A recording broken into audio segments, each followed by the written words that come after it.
Para quem está me vendo pela primeira vez, eu sou Marcela Quieco, psicóloga, gestalterapeuta e coach de relacionamento.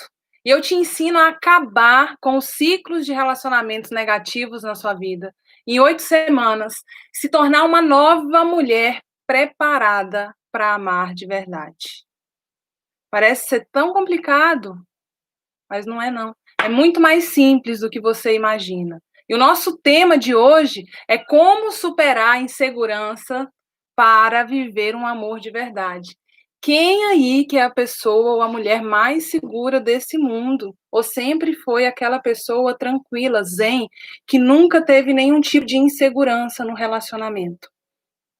Óbvio que aqui a gente vai falar de um nível de insegurança que distancia muito você aí de um relacionamento um tanto duradouro, seguro, amável e tudo. Quem tiver perguntas para me fazer, manda aqui nessa interrogaçãozinha. Quem está me assistindo pelo YouTube, também manda perguntas aqui. A Paty falou, você fala o que a gente precisa ouvir. E isso nos alimenta e nos fortalece tanto. E a Ellen falou, amo seus vídeos. Que bom, gente, que bom saber que vocês me acompanham aí. Então, o que é insegurança? Eu vou resumir, e você talvez nunca tenha ouvido essa definição, tá? O nome do livro é A Arte de Amar e Ser Amado, tá? Para vocês irem se ajudando na live, escreve, às vezes eu falo o nome de um livro, às vezes eu falo uma frase, às vezes eu falo uma dica, sabe? Escreve aí para outras pessoas também irem pegando isso aí. Vão se ajudando entre vocês, tá bom? O que é a insegurança? Insegurança, anota aí. Talvez você nunca tenha visto essa definição. Insegurança é a dúvida do amor. Insegurança é a dúvida do amor. E aí você se pergunta, por que eu sou tão insegura? Você é daquelas que tenta muitas vezes ser a super controlada, não quero pensar nisso, não tem nada disso, e aí você consegue manter na linha por um tempo e de repente tudo desanda e vem aquele monte de meleca na cabeça e você fica aflita, começa a pensar um monte de coisa, começa a se sentir mal, começa a achar que você não é boa o suficiente, que ele não te ama mais, que ele não te quer mais e tudo. Mas a insegurança, ela é o quê? O medo de não sermos amada. E esse medo, e eu falei nessa live que eu comentei aqui, passada, esse é o medo que dá origem a todos os outros nossos medos. Então você que é super insegura, meu amor, você tem medo de não ser amada, esse é o grande ponto. Então nessa live de hoje você vai ver aonde que surge esse medo, por que você vive esse medo e como que acaba com esse medo. Porque a gente não pode garantir que o seu parceiro vai mudar. Mas você também vai entender por que você é insegura e ainda assim convive com pessoas que te fazem se sentir mais insegura ainda. Tipo, Marcela, mas eu tenho um motivo para ser insegura, você não está entendendo. Ele já fez isso e isso comigo. Você não está entendendo os caras, o meu ex, como é que era. Eu tinha motivo para ser insegura. Tá bom que eu viajava demais, era demais o meu ciúme, mas eu tinha motivo. E aí a gente entra, tá, por que você relaciona com pessoas que te dão motivos para ser mais insegura ainda do que você já é? E alguns sintomas aí da insegurança, porque ciúme é um sintoma da insegurança. Aí é ciúme, falta de confiança, controle, você quer controlar cada passo que o outro dá, você quer controlar tudo que o outro pensa, tudo que o outro planeja, tudo que o outro faz, com quem que ele fala. Outra, dependência. Se você tem medo de não ser amada, muito provavelmente você se agarra ali e fica dependente daquilo ali. Outro sintoma, invasão de privacidade. Você fica mexendo nas coisas, em tudo, para achar alguma coisa. Achar cabelo em casca de ovo, até que você acha. E aí eu quero que você entenda por que é que você acha, muitas vezes. Vem aquela velha frase que também vale a pena anotar, que eu sempre falo aqui. A gente vive para confirmar crenças. E aí você vai entender como que a sua insegurança faz você viver situações que te deixam mais insegura ainda. E tem uma frase aqui, gente, hoje está cheio de frases. Se você não vai anotar, se você não está anotando essas frases, eu te aconselharia a anotar, tá? De verdade. Olha essa frase. A gente cria o que receia. Aí você vai falar, putz, Marcela, que isso? Receia? Aquilo que você mais teme que aconteça, aquilo que você tem mais medo que aconteça, é o que acaba acontecendo. Se você morre de medo de ser traída, de ser enganada, de ser abandonada, de ser largada, de não ser amada, de nananã, inevitavelmente é isso que vai acabar acontecendo. O nosso amado e maravilhoso livro, que tem uma parte dele que eu acho fantástica. Vocês querem que eu leia aqui uma parte do livro maravilhosa para te ajudar a entender sobre a sua insegurança e, mais do que isso, a mudar isso dentro de você. Tem aqui no capítulo 9, aí ele fala assim, muita gente já falou sim, sim, sim. Vamos lá. Aí ele fala assim, quando a sua infância termina, você tem uma história para contar. Uma história sobre quem você é, sobre o que aconteceu com você e sobre quão digna de ser amada você se sente. E é assim que começa a sua história de amor. Vai vendo. Você é o personagem principal, protagonista. Outros personagens compõem o resto da trama. Às vezes, você encarna o papel de heroína, outras vezes o de vilã ou de vítima. Você representa muitos papéis, não apenas em sua própria história, mas na de outras pessoas. O roteiro que você cria influencia seus relacionamentos. O roteiro que você cria influencia seus relacionamentos, seu casamento e a formação da sua família. E eu gosto muito dessa visão sobre a sua vida, é a história que você conta sobre você. Para pensar, eu quero que você leve essa visão daqui para frente, porque quando você estiver em momentos de tensão, de insegurança, o que quer que seja, eu quero que você se pergunte: que história eu estou contando agora sobre mim mesma? Sobre eu mesma. E aí vem aqui, somos todos contadores de história, e tal, e tal, e tal. Ele fala, contar histórias é algo subjetivo, é dar a sua versão do que aconteceu. E aí ele fala, se qualquer outra pessoa estiver envolvida na mesma situação, ela terá a sua própria versão. A sua história e a história dela podem ser completamente diferentes. Aí ele dá um exemplo. Quando meu irmão Davi e eu conversamos sobre a nossa infância, parece que crescemos em duas famílias diferentes. Nós temos as nossas próprias histórias sobre qual de nós papai amava mais.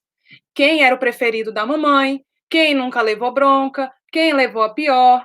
Às vezes não conseguimos nem concordar sobre os fatos concretos, como datas e tudo. E aí ele fala, por que isso acontece? Porque as histórias são baseadas em acontecimentos e no significado que atribuímos a eles. E aí está a raiz de toda a nossa insegurança. Tudo que você viveu na infância, você atribuiu um significado.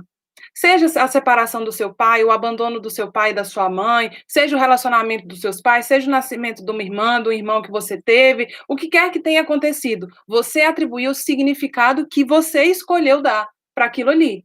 E a parte verdadeiramente significativa de uma história é a nossa interpretação. Aí ele conta que um certo dia apareceu no consultório dele uma mulher chamada Alice, marcou uma consulta e disse que não conseguia se relacionar com os homens, pois ela tinha medo de ser abandonada. E aí ela contou que o pai dela morreu quando ela tinha apenas 3 anos. E aí ela falou assim, ele me abandonou. Esse foi o significado que Alice deu à morte do pai. Essa era a história dela, que vinha sendo recontada desde então. E o que é interessante aqui? A história não ocorre sem a nossa participação. E aí ele fala assim, cada um de nós é igualmente amado, cada um de nós é igualmente amado e digno de amor. Quando você se lembra dessa verdade básica, pode declarar, sou amada pelo que sou. Isso faz com que você sinta real aceitação e perceba a si mesmo como alguém que merece receber amor. Ok, mas aí você está ouvindo isso e você fala, Marcela, isso ainda não é minha pegada. Eu ainda não estou nessa fase de me sentir assim, tão bem e tão segura como eu gostaria. E aí, é o que ele fala aqui, né? O medo do desamor alimenta os conceitos negativos que criamos sobre nós mesmas e nos convence a abandonar nossa verdadeira natureza, adotando uma máscara que esperamos que nos salve da rejeição. O que acontece? O medo de você não ser amada faz você deixar de ser quem você é para acontecer o quê? Você não correr o risco de perder o amor de alguém. E aí vem um dos exemplos comum é não sou suficiente. Isso muitas vezes está por trás do seu ciúme, está por trás do seu controle, está por trás da sua paranoia, está por trás de você ficar mexendo nas coisas do outro e fuçando as coisas, está por trás do seu medo de se envolver de novo e quebrar a cara, está por trás de saber se ele, pelo medo de se ele tem outra, será que ele está com outra, será que não sei o quê? Isso está por trás de tudo, essa historinha de eu não sou o suficiente. Que quando você pensa isso, que eu não sou o suficiente, é quando você acredita que não merece ser amada. Você perde a noção de quem você é. Você só consegue se concentrar naquilo que acredita que falta. Olha isso.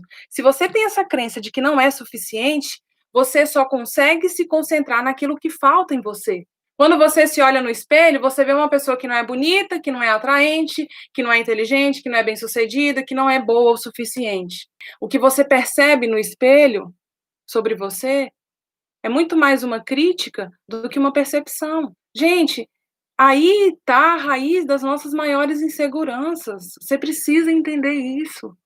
Pelo amor de Deus, a sua insegurança, a raiz da sua insegurança está no seu medo de não ser amada. Quando você se julga demais, você tende a se comparar negativamente com os outros. Quando você se julga demais, você tende a se comparar negativamente com os outros. Você tenta melhorar em vários aspectos, mas nada muda, pois continua acreditando que não merece receber amor. E aí ele fala, né, nenhuma transformação estética até é capaz de eliminar esse sentimento. Mesmo que você tenha um relacionamento maravilhoso e pareça estar completamente feliz, ainda vai sentir que falta algo. E é claro, o que está faltando é você. Tapa na cara. Quando você pensa que você não é o suficiente, você pode ter quem você quiser ao seu lado. Você ainda vai sentir que não está completa. Você ainda não vai se sentir plena. Você ainda não vai se sentir satisfeita o tanto que você gostaria, porque falta alguma coisa ali. Falta você acreditar que você é suficiente, que você é digna de ser amada. E aí ele completa: nada muda de fato até que você esteja disposta a gostar de si mesma. Anota essa frase. Nada muda de fato até que você esteja disposta a gostar de si mesma. E aí ele conta um outro exemplo de uma mulher que ele conheceu numa festa. Ela tinha 50 e poucos anos, era CEO aí da própria empresa. E começaram a conversar e a certa altura ela falou assim para ele: os homens têm medo de mim. Olha só, ela CEO da empresa dela, né, aquele cargo altíssimo, devia ganhar bem pra caramba e tal e tal e tal. E aí eles na conversa ela falou: os homens têm medo de mim. E aí, quando eu perguntei a razão disso, ela respondeu: sou muito poderosa. E logo depois disse: os homens não gostam de mulheres ricas. Essa era a história dela. E aí ele falou assim, perguntou se tinha medo dos homens que não tinham medo dela. E ela falou: todos os homens são fracos. E aí ele fala: aquilo era o medo dela falando. A sua queixa sobre os homens era, na realidade, a sua defesa contra eles. Era a sua maneira de rejeitar os outros antes de ser rejeitada. Cara, tá chegando aí essa visão? Muitas vezes, até numa arrogância, tem um medo por trás. Numa submissão, numa mulher que se faz de vítima, numa mulher que não sei o quê, tem medo por trás. Numa mulher arrogante, numa mulher que tem aquele perfil independente, eu me basto, é melhor sozinha do que mal acompanhada, eu tô ótima assim, tudo e tal, também muitas vezes tem medo de ser abandonada, de ser rejeitada. E aí como é que ela evita isso? Rejeitando os outros antes. Aí você vai falar assim: Marcela, eu sou muito ciumenta. Eu sou louca de ciúme ou de insegurança. E aí o Bert Hellinger, ele vira aqui e fala o seguinte para você: a pessoa ciumenta, ela deseja inconscientemente que o parceiro se vá. Eu não disse que a gente recria o que a gente tem medo que aconteça? Uma mulher ciumenta, ela tem medo de quê? De ser abandonada. Ela tem medo do cara estar com outra e de largar ela. Mas no fundo, no fundo, no fundo, no fundo, no fundo, o medo dela é de não ser amada. No fundo, no fundo, no fundo, no fundo. E aí o que que acaba acontecendo? O que que o ciúme dela vai fazendo? Vai afastando o cara. A insegurança dela vai afastando ele. E isso, gente, não é do nada que acontece. É tudo reflexo do que você acredita sobre você. É tudo reflexo dessa historinha que você fica contando sobre você. Aí vem outras maneiras, outras histórias que você conta para você. Tem algo de errado comigo, eu não sou desejada, ninguém me enxerga, ninguém me entende, eu não sou capaz, eu sou insegura demais, eu não sou interessante, eu não sou importante. Isso tudo é história que você conta sobre a sua vida. E aí vem, esse medo é apenas uma história, e ele parece real porque você aprendeu a se identificar com ele. Esse medo parece real porque você aprendeu a se identificar com ele. Quando se identifica com uma história, você perpetua ela. Você dá continuidade para ela, quando você se identifica. Como? Aí vem o como. Como que eu dou continuidade? E aí ele fala assim: quando você se identifica com a história, ela se perpetua. Como? Namorando pessoas que combinem com o seu nível de autoestima, se sentindo atraída por pessoas que refletem a crença que você tem sobre si mesma, tendo amigos que te tratam de forma que você trata a si mesma. Essas pessoas são o elenco da sua narrativa. Essas pessoas são o elenco da sua narrativa. Então, o problema, meu amor, não está no seu parceiro, no seu ex-namorado, nos seus ex-namorados. Está na sua narrativa, está em você. E a solução também. É por isso que tem muita mulher que fica falando assim: eu só atraio coisa ruim, eu sou azarada, eu não tenho sorte com ninguém. Porque você está tão identificada com essa história de que eu não sou importante, eu não sou suficiente, eu não sou capaz, ninguém me entende, ninguém me enxerga, eu não sou atraente, ninguém me ama, que é isso que fica aí. As pessoas que vão passando pela sua vida, elas vão mostrando isso para você. Mas por quê? Porque elas fazem de propósito? Não, porque é a história que você está contando sobre você mesma, é o jeito que você está funcionando. Aí você fica ciumenta, você fica controladora, ou muitas vezes você se fecha para se relacionar, que tem mulher que é solteira, que faz isso, que terminou um namoro, e para não querer sofrer de novo, ela se fecha, por puro medo, muitas vezes, de não ser amada. A história da sua vida não pode mudar sozinha. Ela se altera à medida que você muda de ideia a respeito de si mesma. E essa mudança de atitude começa com a disposição de recomeçar. Recomeçar. Mesmo que os seus pais não sejam perfeitos. Mesmo que você não tenha sido criada com o amor incondicional. Mesmo que sua vida seja cheia de sofrimentos. O fato de alguém amar ou não amar você não determina se você merece ser amada. Eu não sei você, mas eu me arrepiei. E eu vou ler de novo essa frase. Mesmo que os seus pais não sejam perfeitos, mesmo que você não tenha sido criada com amor incondicional, mesmo que sua vida seja cheia de sofrimento, o fato de alguém amar ou não amar você não determina se você merece ser amada.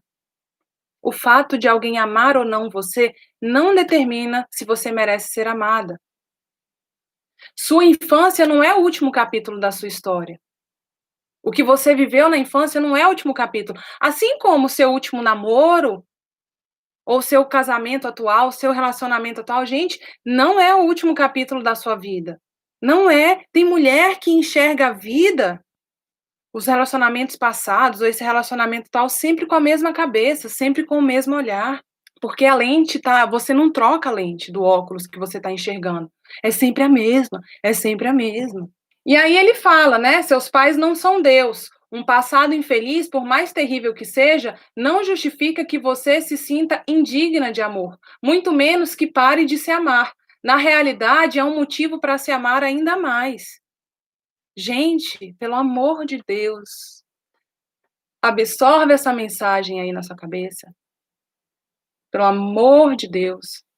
Porque eu sei que muitas de vocês aqui tiveram um passado que não dá tanto orgulho assim, que não é uma história tão bonita e maravilhosa para se contar, mas é a sua história. E o fato de você não ter se sentido amada como você gostaria, por exemplo, é um motivo para você conseguir se amar ainda mais. Tiveram mulheres que perderam os pais, que nem conheceram os pais. Tiveram mulheres que o pai morreu muito nova. Tiveram mulheres que tiveram os pais presentes de corpo, mas não presentes de afeto. Tiveram mulheres que tiveram os pais ali em casa, numa convivência extremamente turbulenta. Tiveram você aí, a sua criança, viveu momentos em que se sentiu extremamente sozinha, abandonada, em dúvida, insegura. E aí aqui as pessoas estão falando, ó, infância sem amor. Eu não sei o que é afeto de pais. E aí você tem que entender que isso não define você, que esse medo que você tem, ele não é real. E eu quero que você comece a contar essa nova história para você. Esse meu medo não é real. Porque realmente não é. Para pensar uma coisa, você que está namorando ou que está com alguém, morre de medo dele ter outra pessoa, dele estar com outra pessoa. Olha a sua cabeça e o seu relacionamento, como é muito mais baseado no medo do que no amor. Você com esse pensamento não consegue se doar, com esse pensamento você não consegue receber, porque se ele vem te dar um agrado, você acha que tem coisa por trás disso. Então o ciúme, gente, é uma forma da gente bloquear o amor. O fluxo do amor não passa pelo ciúme excessivo, doentio, não passa. A energia não vai, o amor não flui. Não flui. O amor flui assim. Com ciúme, o amor não flui. Com controle, também não. Eu já fui muito ciumenta. Uma ciumenta que fingia que não era ciumenta. Uma controladora que fingia que não era. Mas era aquela controladora que não confiava nos homens. Porque desde pequena eu aprendi que eles não eram confiáveis. Que era bonitinho o homem dar em cima da empregada, que era engraçadinho isso, que era normal dos homens isso. Eu cresci achando era isso, normal, que era normal. E engraçado o homem dar em cima de outras mulheres mesmo, porque é de homem, né? Mesmo que seja na sua frente, o que quer que seja, é normal. E cara, na boa, que é normal trair, que todo homem trai. Foram as coisas que eu cresci vivendo, vendo, ouvindo. Então era a mensagem distorcida do amor que vinha chegando para mim. Aí eu cresci e fui influenciada por isso, sim. Mas eu fui percebendo como é que o relacionamento não flui dessa forma. Não flui. O Bert Hellinger fala que, por exemplo, o ciúme excessivo, o relacionamento já terminou há muito tempo, mas o casal não quer aceitar que terminou. E aí ele fala no livro dele, A Simetria Oculta do Amor, ele fala isso aqui, ó, que eu vou ler para vocês para eu não mentir, né, para eu não mudar nada. Ele fala assim: frequentemente é impossível para os parceiros restaurar o relacionamento depois que o ciúme veio à tona. Devem então escolher entre dois tipos de dor: a da separação ou a da manutenção de uma parceria pouco satisfatória. Se optarem pela segunda, melhor será aceitar as coisas como são do que alimentar esperanças de que tudo irá mudar. Melhor aceitar as coisas como são do que alimentar a esperança de que tudo vai mudar. A pior escolha que podem fazer é permanecer num relacionamento desgastante, esperando que um dia seja diferente. Olha só, a pior escolha que podem fazer é permanecer num relacionamento desgastante, esperando que um dia seja diferente. No entanto, esse é o caminho que a maioria dos casais prefere. E aí ele fala que em uma das conferências dele, ele tinha uma mulher falando lá na hora, num grupo terapêutico, ele interrompe uma esposa que estava falando sobre as suas atitudes ciumentas. E ele fala para ela assim: você vai perder seu marido cedo ou tarde. Aproveite-o enquanto é tempo. Foi o que ele falou para ela. E aí, dias depois, o marido ligou para ele e disse: voltei a ter uma esposa. Muito obrigada. Se você acha que você tem controle sobre a vida de alguém, Você está enganada. Você fica querendo prender em uma jaula alguém para te garantir o mínimo de sensação de amada que você precisa na sua vida. E isso está errado. Porque quanto mais você prende alguém para querer se sentir amada, menos digna de ser amada você se sente. Faz sentido? Quanto mais eu prendo alguém, menos digna de ser amada eu me sinto. Quanto mais eu me fecho para um relacionamento, mais medo de não ser amada eu tenho. Marcela, e como é que eu supero isso? Aí eu coloquei como contornar a insegurança aqui. Aí ele fala aqui no livro: a disposição para reaprender a se amar requer coragem e imaginação. E aí você pode pegar agora um papel e caneta e escrever: se eu realmente me amasse, eu. O que você completaria nessa frase?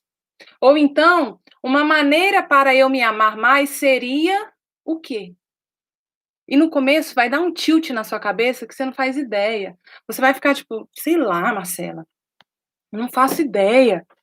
Porque essa é uma reação baseada no seu medo. Você nem sabe o que é se sentir amada, se você se amasse mais. Mas esse é um dos exercícios. Outra coisa, outro ponto super importante para você também aprender a contornar a insegurança. Separe fatos de imaginação. Porque eu sei que no seu relacionamento existem certas coisas que são fatos. Fatos. Marcela, eu vi o meu marido com a fulana. Eu vi o meu marido com não sei o quê. Isso é um fato. O que é imaginação sua? Ou então, liguei, ele não atendeu. Isso é um fato. Será que ele tá com outra? O que será que ele tá fazendo? Que ele não me atende e não sei o quê, e tá. Isso é imaginação. Eu quero que você imagine que outra mulher no seu lugar, uma mulher segura, como é que ela reagiria à exata mesma situação? Você liga para ele numa sexta-noite, final do expediente, ele não atende, você pensa já que ele tá no bar com os amigos e com mulher. Uma outra mulher no seu lugar poderia pensar: ele está muito atarefado no trabalho, sexta-feira, final da semana, o chefe dele deve estar exigindo demais dele. O que tem de diferença entre você e essa outra mulher? A história que ela conta sobre a própria vida. Quer dizer que uma mulher segura nunca vai ser traída? Nunca vai ser largada? Nunca vai ter um relacionamento que acabe? Sim, pode ter, porque não depende dela essas coisas.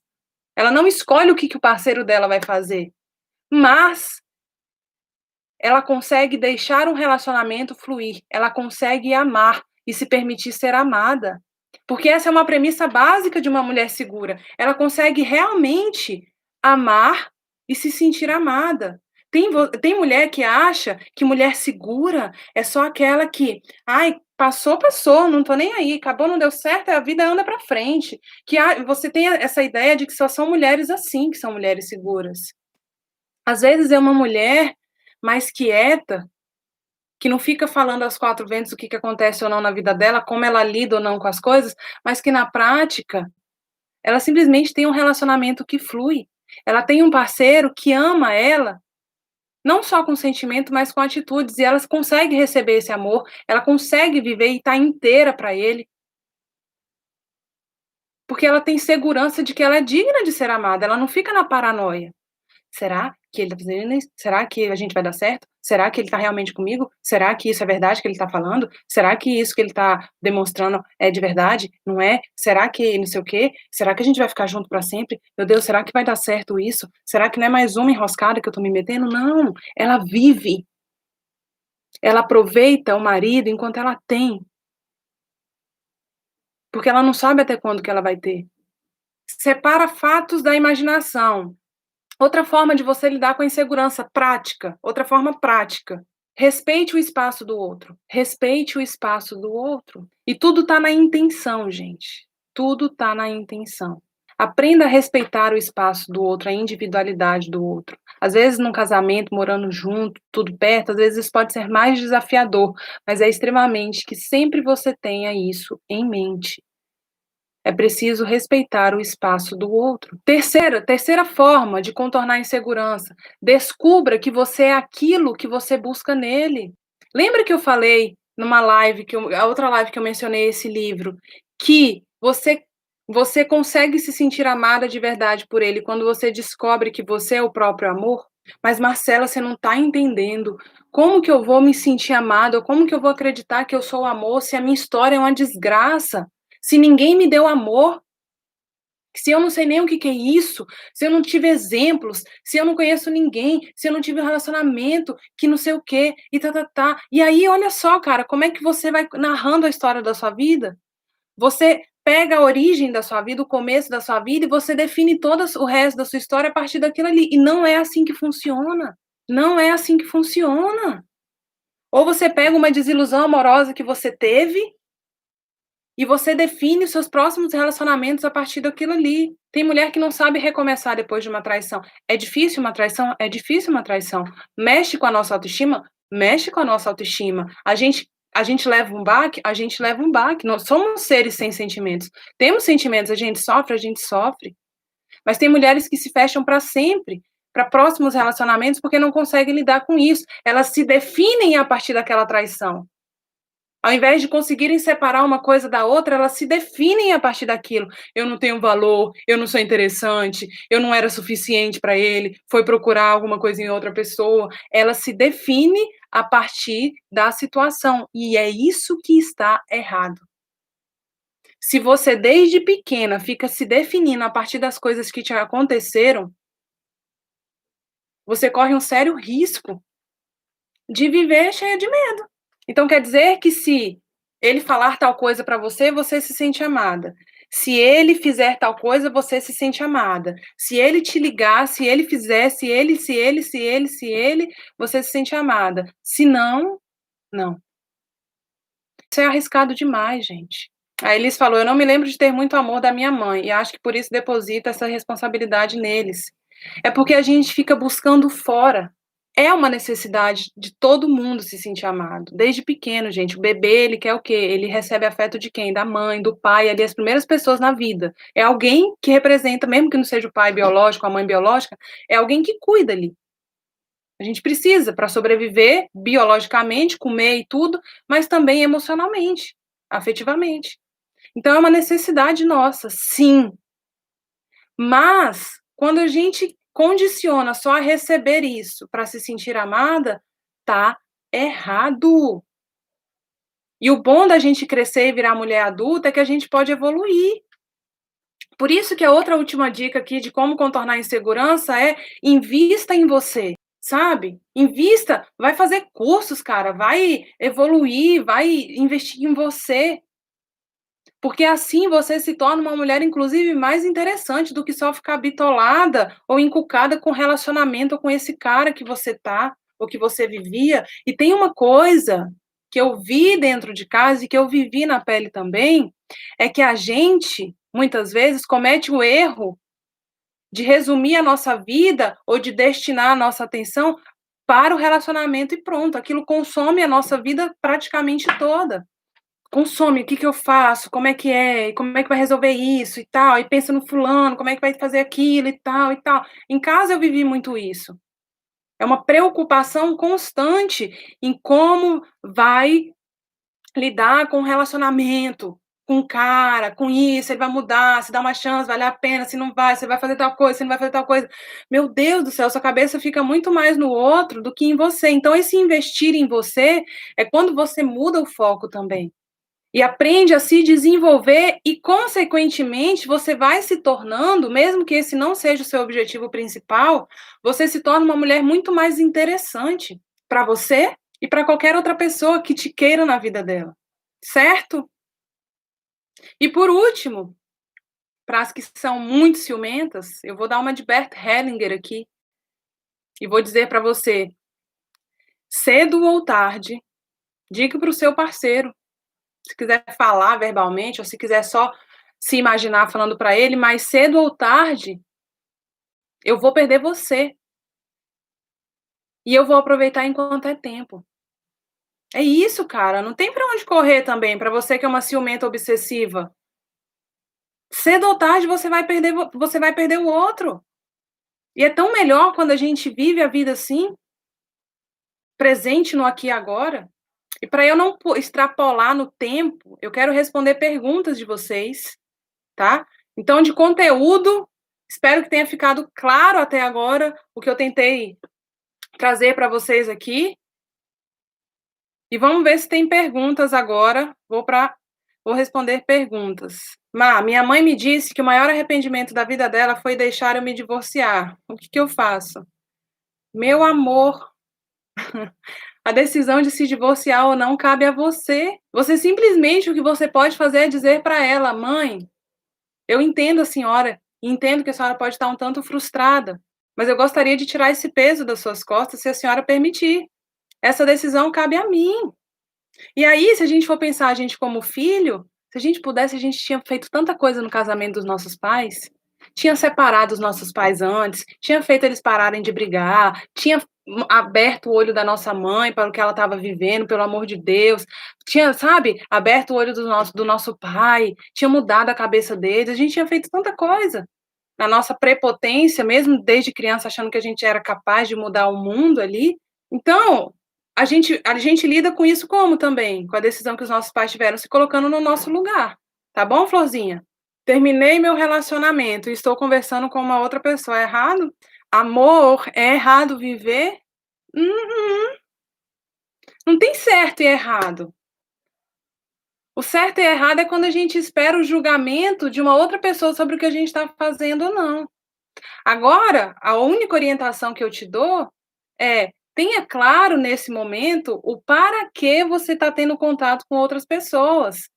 Se é para conhecer melhor, se é para conhecer outras pessoas, se é para ver como é que você, se você, né, quer voltar ao jeito de paquerar, que faz tempo que você não faz isso, sabe? Se é para esquecer o ex, aí eu diria para ter cuidado. Mas se apega muito mais no para quê do que se está certo ou errado. A culpa, o julgamento está na sua cabeça.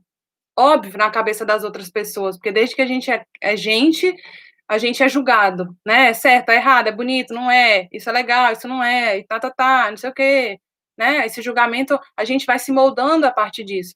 Mas então, entenda que a avaliação principal sobre isso tem que vir de você, tá? E tenha sempre claro o para quê. Se você tá aí numa boa, tranquila do que você tá fazendo, sabe, com os pés no chão, crescendo, evoluindo, sem aquela paranoia de focar todas as suas fichas no primeiro que aparecer, é ele. Cuidado para não ter muita carência e já se entregar com muita facilidade para o primeiro que aparecer, emocionalmente falando.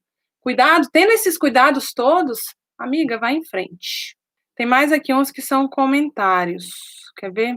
Tinha muitos ciúmes dos meus pais e quando casei transferi todos os ciúmes e insegurança para o meu relacionamento. É natural. Isso é natural, porque o que a gente mais a gente cria aquilo que a gente receia que aconteça. Então é natural e a gente interrompe esse ciclo escolhendo contar uma nova história sobre a nossa própria vida. E entendendo que essas situações não se definem a partir de você. Olhar para os seus pais e dizer: pai e mãe, eu amo e respeito e honro a forma de vocês serem, de vocês terem me amado. Eu respeito isso. E eu vou amar nem ao contrário, nem igual e nem ao contrário também, mas do meu próprio jeito. Eu vou me permitir conhecer uma nova forma de amar. É assim que a gente vai se desprendendo daquele emaranhamento que a gente vai trazendo familiar. Separei do meu marido, mas em seguida nós dois resolvemos voltar, mas eu preferi namorar com ele para ver se dá certo novamente. Tô certa? Ai, ai, eu não sei, Fabi, eu não sei o que para você é dar certo novamente, eu não sei quais são os termos desse namoro de vocês. Eu acho que é muito importante, sobretudo quando é um casamento, né? Você falou aqui que era casada, não é? Cadê? Separei do meu marido, mas em seguida nós dois Então, assim, se vocês não tinham casamento, o que vai ser diferente agora que é namoro? Sabe? Qual que é a oportunidade que existe como namorados que não existia como marido e mulher? O que vocês dois se permitem fazer diferente como namorados do que como marido e mulher? Sabe? Então, tem que ter isso em mente. O que tem de diferente por ser um namoro? É mais aberto? É cada um no seu canto? Qual que é o nosso objetivo com isso? Por quanto tempo a gente vai experimentar se dá certo ou não? Porque namoro é diferente de casamento também. Óbvio que namoro é uma preparação para o casamento, mas a relação de namorado, ela começa a mostrar como é que seria um possível casamento, mas a relação de marido e mulher morando junto é diferente também, sabe? Então, assim, eu acredito que é interessante você pensar no que não deu certo como casal, marido e mulher, o que precisa ajustar. Se para isso for preciso dar um passo atrás, dê, mas consciente do para que você está dando esse passo para trás. Se for só por medo de não voltar, de não assumir de novo um negócio sério, alerta, tá?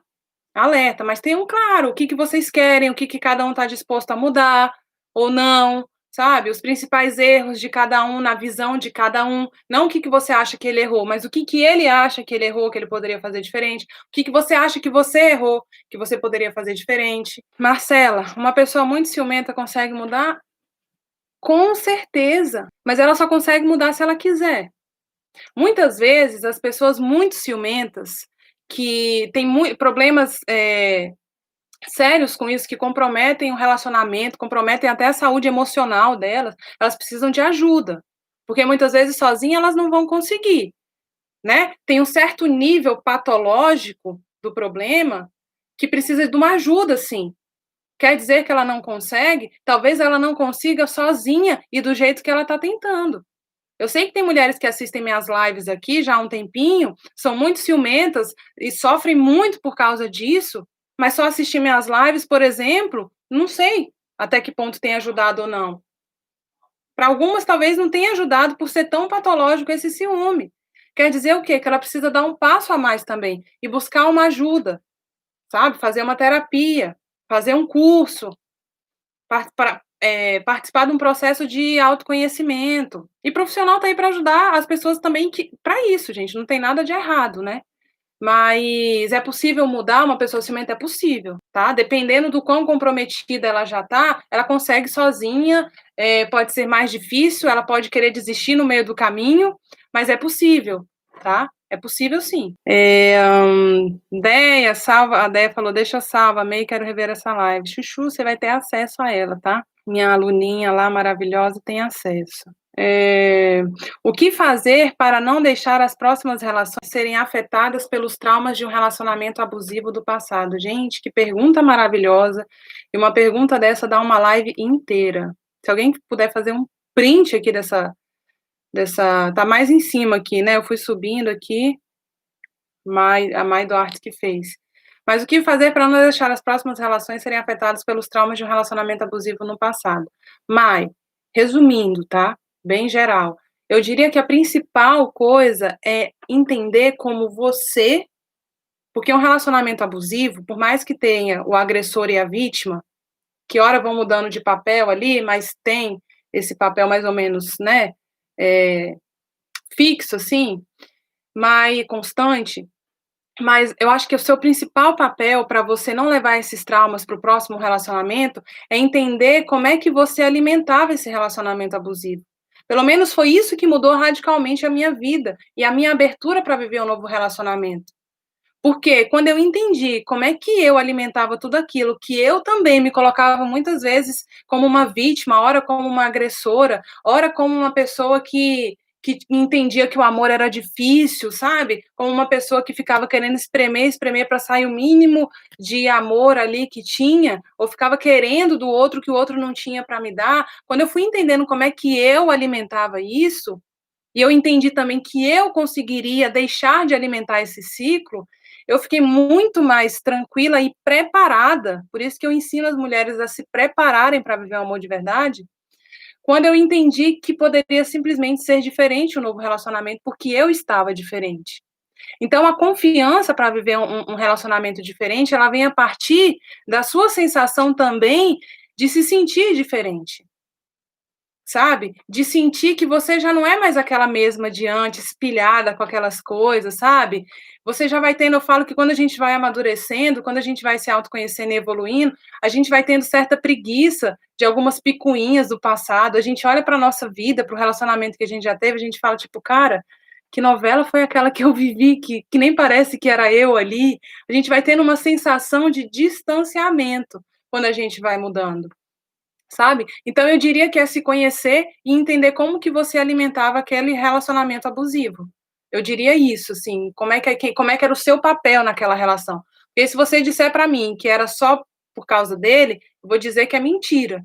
Porque você teve motivos que sejam inconscientes para se atrair e para permanecer nesse relacionamento. Então você tem que, entendendo isso, você muda esses motivos, uma vez que você muda, e você passa a se atrair por coisas diferentes e a permanecer em um relacionamento diferente e mais saudável também. E você entende que aquilo não era o bom, aquilo era o ruim, e que você está disposta a viver o bom mesmo, que é bom de verdade, que você descobriu pela sua própria mudança. Tá? Entendi, não sou a mesma de antes, aprendi muito, mas ainda estou no meio do processo ainda. É isso aí, é um processo, galera. É um processo, mas é um processo maravilhoso, porque é um processo contínuo e esse processo só acaba quando a gente morre, tá? É assim. Não achem vocês que é um processo maravilhoso, tá bom? Vamos ver só mais uma aqui. O que você acha de ficar com o ex-marido? Acho que ele gosta de ter amante. Gente, ficar com ex-marido é não fechar um problema e continuar vivendo ele a conta-gotas. É isso que é ficar com ex-marido. Então, eu acho que, assim, minha humilde opinião, é uma péssima experiência. Você não fecha o ciclo, você deixa ele numa puta zona de conforto, que ele tem você, mas ao mesmo tempo não tem um relacionamento com tanto compromisso, ele fica com outra se ele quiser. Então, é uma forma de sofrer a conta-gotas. Assim como você poderia estar sofrendo casada com ele, por isso talvez vocês tenham terminado, você continua sofrendo a conta-gotas ficando com ex-marido. Então, minha sugestão é, feche esse ciclo quanto antes. Porque é preciso doer como nunca para não doer nunca mais, tá? Então, assim, acho que ele gosta de ter amante. O que ele gosta, o que ele não gosta, não interessa. O que interessa é o que você quer para você. É isso que interessa. E ficar ficando com ele mostra que ainda não está nada claro para você o que você realmente quer. E tá tudo bem, cada mulher tem sua fase. Eu tive a minha fase também, assim. Mas você tem que voltar rápido, o mais rápido que você puder, para o seu processo, para o seu direcionamento da sua própria vida, para os seus projetos de vida, para o que você quer, porque que não deu certo, ficar ficando não vai resolver nada, pelo contrário, vai piorar, vão abrir mais portas para ter mais mágoas, aí ele vai ver ele ficando com outra, vai ficar sabendo disso, vai falar que ele está te enganando, que está te fazendo de palhaça, que não sei o quê, mas isso não é um problema dele. Isso é reflexo do que você está permitindo. Você acha que depois de uma relação abusiva, quanto tempo devemos nos envolver com outra pessoa? Isso é tão relativo, mas eu acho que o tempo necessário para você conseguir digerir tudo, vivenciar experiências diferentes, em que te proporcionem o autoconhecimento, e aí depende, tá? 6 meses, para ter um relacionamento sério. O meu período de um para o outro foi mais ou menos de 1 ano. Eu terminei final de 2013, conheci meu marido em janeiro de 2015. Gente, um beijo. Amo vocês, adorei a live de hoje também, tá? Beijão, eu vou lá no meu canal do Telegram agora mandar o resumão dela. Beijo, beijo, beijo, beijo. Deixa lá a sacada que você teve dessa live. Escreve o que você mais aprendeu dessa live. Você pode achar que isso é besteira, mas isso muitas vezes ajuda outras mulheres. Uma coisa que você fala ali é uma luz na vida de alguma outra pessoa, tá bom? Um beijo, tchauzinho para vocês.